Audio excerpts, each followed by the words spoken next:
Hey everyone, just wanted to do a quick deck check of the Sanji deck I played today in the Treasure Cup. Didn't do too hot, but I think this deck has some legs, and I think it's the kind of deck that if you put in some time, you've got a pretty good shot of getting somewhere with it. I felt like there were a lot of times where if I had chosen a better line, I would have gotten there, and I don't think I felt that with every deck that I've played. So starting off with the leader and his ability, activate main once per turn, up to one of your characters without an on-play ability with a cost of 8 or less gains rush. So this is great for for kind of getting some of those bodies in there early. Can really put some pressure on your opponent and force them to make some suboptimal plays because they know that you're probably a deck full of cards that can come out swinging right away. And it's also an interesting deck building challenge because of the limitation of not having those on-play effects. And I found that a really neat tension, and I hope you like where I ended up. So first card that I want to go over, and this is one of the most important glue cards in the deck. This is the starter deck Nami. Nami here, her ability is activate main once per turn. You can put a Rested Dawn on one of your leaders or characters. A lot of times you'll do it on a character, sometimes on leader, but this is one of the glue cards that kind of holds the deck together. There are a lot of cards in the deck that have the when attacking Dawn ×1 style effects. And so being able to play those a little bit early with this Nami to get the Dawn for them is a super big game changer for the deck. Next things I want to go over is the 2Ks, starting with the 2K Sanji. This is from OP-1. He's got the ability to activate main once per turn. You may add one card from the top of your life to your hand, and then this character gains 2,000 power, and then give it 2 Rested Dawn. Okay, so this is real big in Sanji in particular, because it's a 2K, you're always going to have value for it. But its ability, especially when paired with Sanji Leader, makes this a 2 cost 7K attacker if you have life left. I think that's probably how I misplayed in a couple of the games that I've played today, is that I did not preserve my life well enough to use this ability. Because there were a couple of spots where I think if I had had that extra attacker swinging at 7, for only that 2 Dawn investment, I really would have had a better shot. So learning thing, and definitely something to keep an eye on.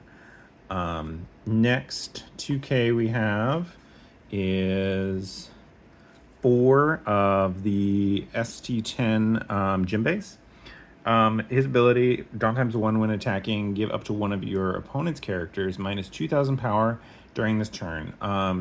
This one and the next 2K that we're going to go over have similar effects, and they really play into kind of the attack characters on board and kind of clear with attacks angled to this deck. And when you have cards with rush, that can make a big difference.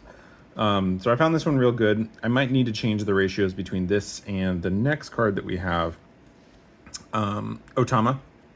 The reason I have the ratios the way they did is that because Jinbei will put himself to rest, you will find that oftentimes he will be a pseudo blocker. Your opponents will be incentivized to attack into him in a way that Otama never can. She's 0 attack. She'll never really get into the red zone except in those really edge cases.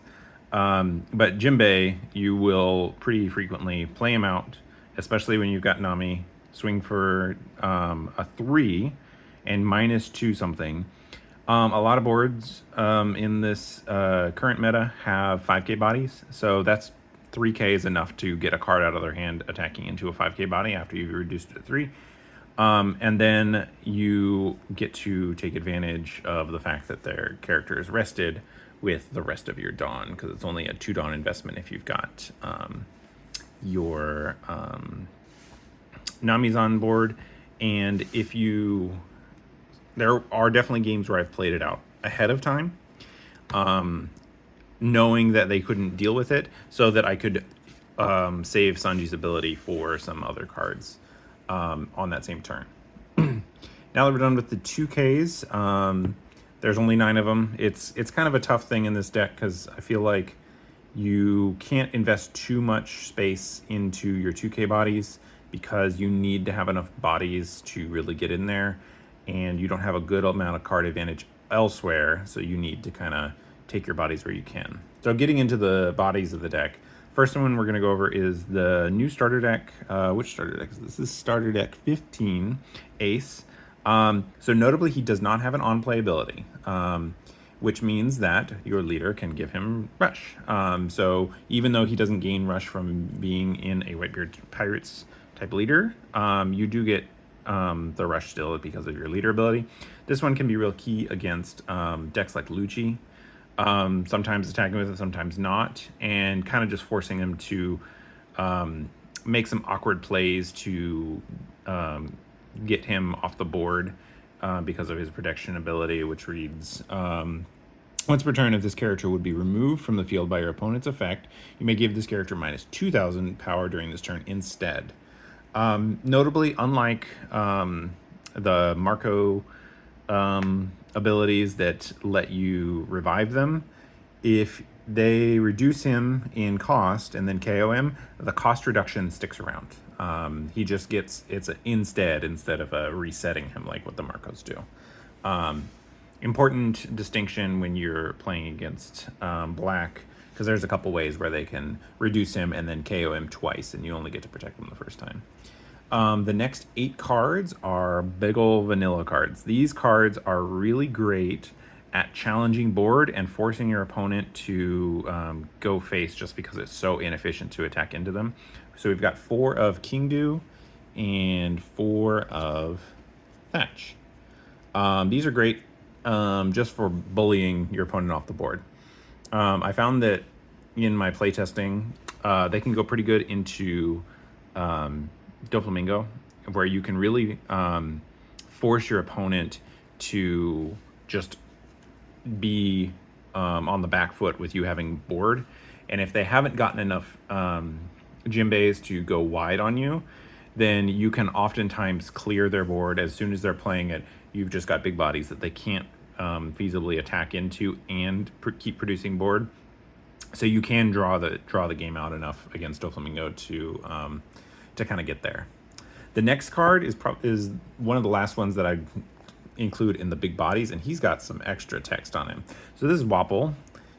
He reads, downtime 1 when attacking, give one of your opponent's characters minus 2,000 power during this turn.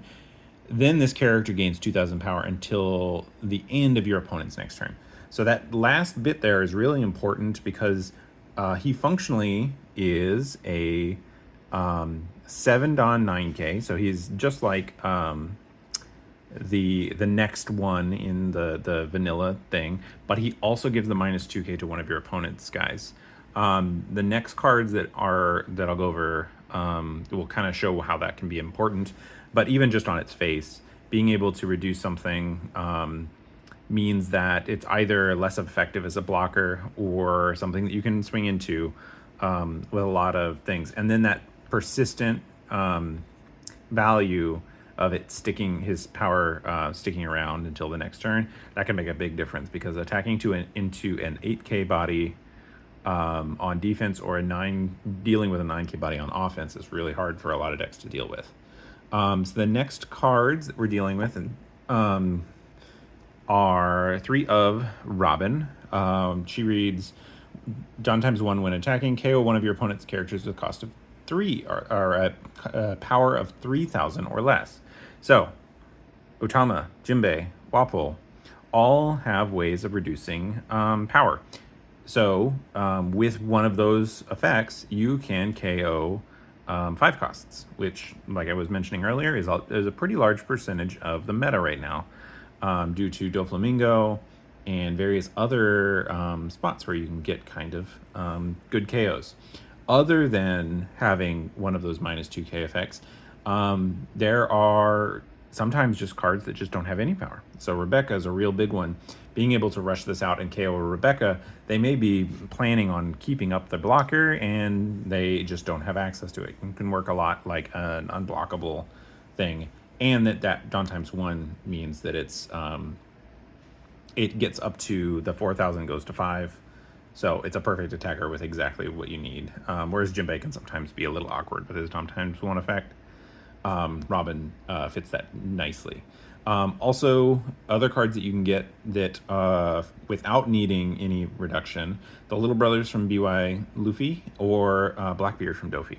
One of the things that you can definitely do if you curve out of Nami into Robin, if your Dofi opponent tries to set up a Blackbeard so they can have a real strong turn on their Fordon, you can just KO it. Or if they're going first and they're trying to do the same thing, you have a real nice avenue to just KO the Blackbeard and swing into one of their bodies if they have one that's rested, because she gets to that perfect 5k. The next one, very similar to Robin, but has a couple different trade-offs, is Pell. So Pell's ability, done times 1 when attacking, KO up to one of your opponent's characters with 4,000 power or less. So a little bit stronger than Robin on the KO side, at the expense of not having counter. This doesn't always come up, and oftentimes you'll be able to play out the Pells. But you'll definitely find spots where you can't comfortably play out Pell and he gets stuck in hand, whereas Robin is always at least a 1k. I prefer the Robin because I think a lot of the cards that would get hit with the 4k also just as easily get hit with the 3k. The 4k cards that are in the meta just aren't as quite as common. And that said, the 6k that you can hit with Pal plus a Waffle or Jinbei or an Otama is something that's kind of relevant, where you can clear off the bigger bodies from Doflamingo that Robin can't. But notably, if you have gotten the -2 to get it to 4, Robin does attack into it. Even if she can't KO it, she can attack into it pretty well. So you could definitely go up to 4 of either of these and still have some relevancy. Robin has a couple other niche cases, which we'll get to at the end, that could be relevant. Now, the next card is not one I've seen in a lot of the Sanji lists that I've been looking at, is the blocker Chopper, whose second ability there is Dawn times 2 when attacking. Give up to one of your opponents -3k during this turn.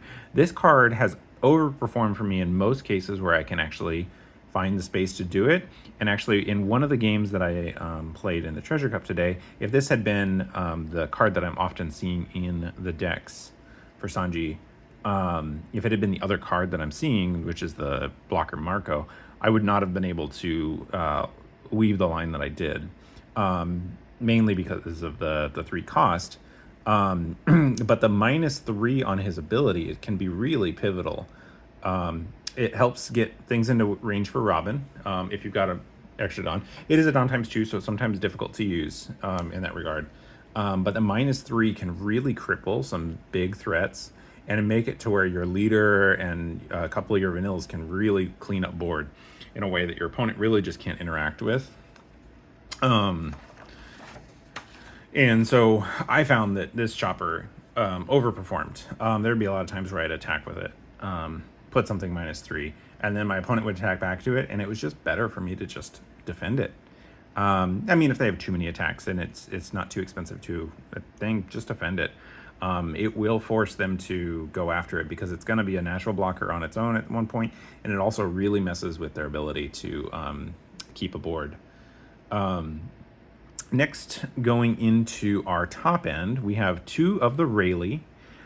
Just like in other decks, this card, just solid all around. If you can stick a Jinbei or play a Jinbei with a Nami on board, you can -2 and then play Rayleigh and do the same thing that Marco does with Rayleigh, which is so powerful, which is KO a Jack. So be on the lookout for plays like that. Walpole is another one that would curve right into Rayleigh, that would work really nicely with that KO ability. And also the sticking around of the other minus outside of the one you KO can really be relevant, because there will be times where you need to survive, and this can really help slow down an opponent who's started to get too far ahead. Next part of the top end, we have 3 of Dragon. This one is your most common finisher. You will definitely be finishing a lot of games with this.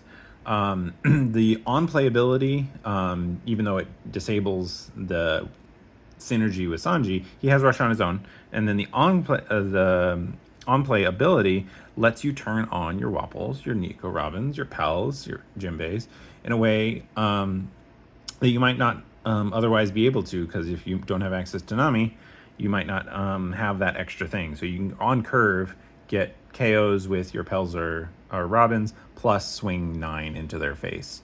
And it's also just good as an in-game, getting to, on Tendon, swing 9 twice into an opponent who is likely not interested in that. Last card I do for top end, and this is just a one of, it's a Kid Killer. I really like the idea with Kid Killer because his ability, when attacking, if your opponent has 2 or less cards in life, this character gains 2,000 power during this turn. He has Rush naturally, and he's much cheaper than Dragon. So the angle that you get with Kid Killer that you don't get with Dragon, because he also enables some big swings between your leader and character. So you can swing 9/9 with Dragon and leader, or 9/9 with Kid Killer and leader. The big advantage to Kid Killer, though, is you can get an extra 7 where you need that extra attack by playing for example, a Kingdu or a Thatch and a Kid Killer in the same turn. Give the vanilla rush, and then you can get in kind of some attacks that your opponents really weren't playing for. And that can really win a game that otherwise you wouldn't be able to wrap up because you only had 2 attacks, and this can get you that 3rd. Then moving into our events, we have 3 of Radical Beam. This is a really close to a red staple. These red decks, especially now that other decks have gotten really good at card advantage, it makes it difficult for red to kind of keep up.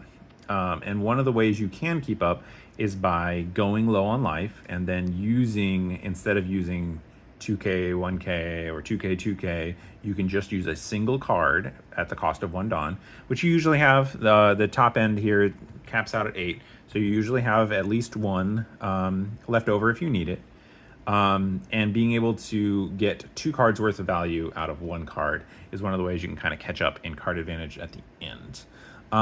Next card is Badminton's Kick Course. One of the downsides to Radical Beam is it's only really turned on and at its strongest power when you're at 2 life. So there will definitely be times where your Radical Beams are too slow to defend a key character, because a lot of times your characters will come in with Rush and will be rested as a result. And so Badminton's Kick Course is kind of a concession to the fact that Radical Beam is not great at defending bodies in the mid game. And so that was just kind of a concession there.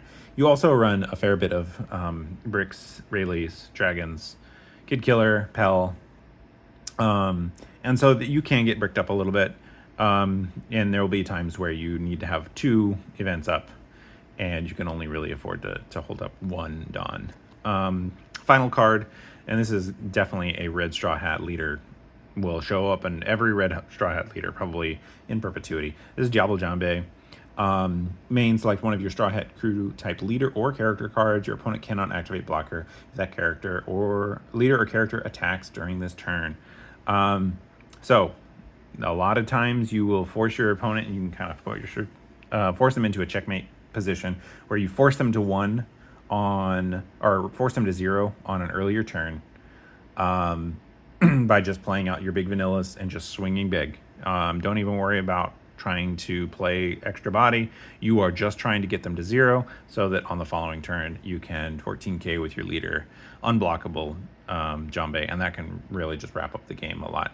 It's a very existence will force Blackula Luffy to kind of respect your deck. Even if you don't have it in hand, they will play as if they're going to get Jambe on the next turn, which can be to your benefit. It does mean that if they find themselves in the ability to play around Jambe, they're also in quite a good position. So note that they will be trying to survive a Jambé turn, and so sometimes you may need to exert pressure a little bit earlier than you think, just to force them to misplay by trying to play into Jambé, even if you don't have it. And if you do have it, and you can force them into a bad spot early because they want to preserve for a Jambé, you can really still punish them even if they are playing around it. So that's the deck. I will say that this deck has plenty of room for adjustment. I think the main things that I would consider adjusting are the vanillas. Maybe some of these events, even with as powerful as they are sometimes traps, and you will get them caught in your hand, and they will brick up your hand. Rayleigh is not at his most powerful in this deck, so it's possible that Dragon deserves that spot over one of the more of the Rayleighs, or there's another card that better deserves the spot. But that's a tough one because Rayleigh does have a lot of strength. The other thing that I would consider is Jinbei and Otama. The pseudo blocker ability on Jinbei did not come up as frequently as I really hoped, just because he on an empty board he costs 3 to activate his ability, which is sometimes too much to effectively use your Pellin Robin and still exert the pressure you want. Whereas an Otama can just kind of force the issue a little bit more with your bodies being able to attack for extra. Other things that I would consider adjusting for the deck, you could try leaning into a more Straw Hat aggressive deck with the Nami Searcher potentially. You've got a lot of good targets for it. Robin, Jinbei, Sanji, Nami, Tony Chopper all work with Jambé. So having Nami to find Jambes more readily can really get you there. Because your opponents, when they have to play around 2 potential Jambé swings, it can get a little more complicated. Because they can't just then kind of save up at 1 life if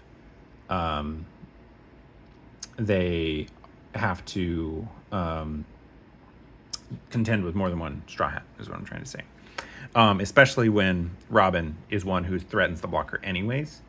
They're encouraged to use it early, but you can force it through, force the blocker out of the way with Robin. Especially Chopper Robin KOs a Sabo if he doesn't have his protection ability. Or you've got cards like Boa. Chopper plus Robin clears the Boa on the way through, and then you can leverage Jambé against their other Boa. Because Doflamingo will often try to set up more than 1 Boa to set up for a good defensive end. But I think that's about it that I wanted to talk about. I don't think I'm going to be playing this one for locals. Today, the famous Eggman, he found a really spicy list for Marco, and I can't resist it. You guys have seen on my channel most of my videos. Well, not most, but the most common leader that I've played is Marco, and definitely finding a spicy list and being able to go back to that is a little too tempting to pass up. So I will be playing Marco this week, probably just playing Eggman's list, the exact 50.